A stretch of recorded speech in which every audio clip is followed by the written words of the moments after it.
What's up everybody? So this video is a short video just to explain the junior grading system here within compound martial arts. So we specifically grade in what's called Brazilian Jiu Jitsu, right? It's why we wear the gis, the belts, etc. That's what Brazilian Jiu Jitsu is all about. So within our grading system for the juniors, we have a white belt, which everybody starts as. After that, we've got a gray belt, we have a yellow belt, an orange belt, and finally a green belt. A green belt would be a teenager at that point, and they would be considered to be almost the black belt of the junior system, right? Very, very advanced for their age. And it takes quite a few years to get to that level.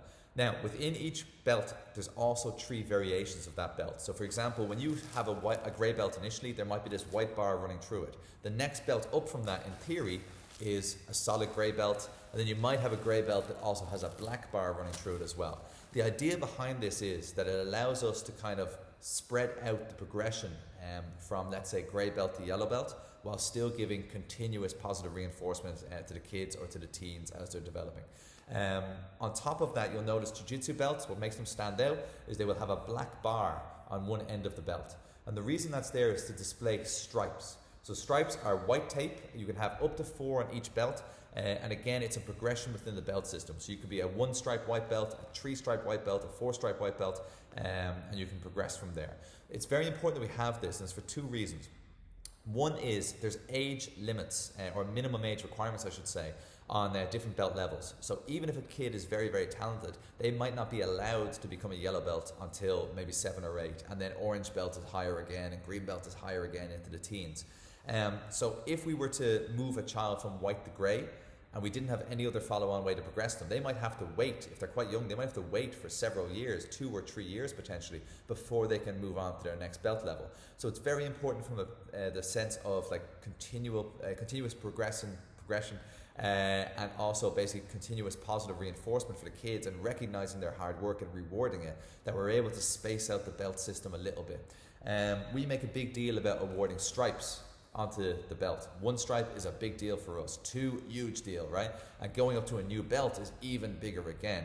But the idea is that even if a kid is getting stripes on their belt, that's a fantastic achievement as far as we're concerned, and it's a real sign of their progression, and it's a sign that we recognize the hard work that they're putting in.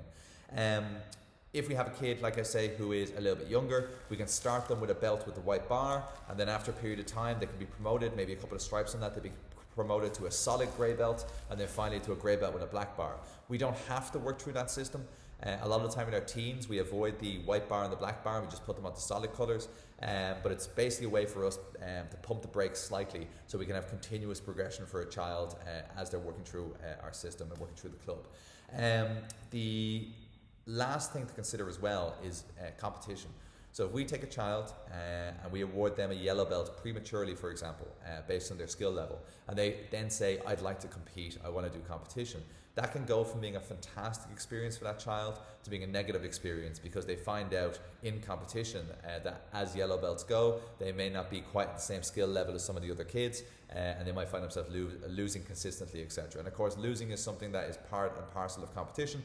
It's something that should happen and has to happen as part of progression for an athlete, especially a young athlete.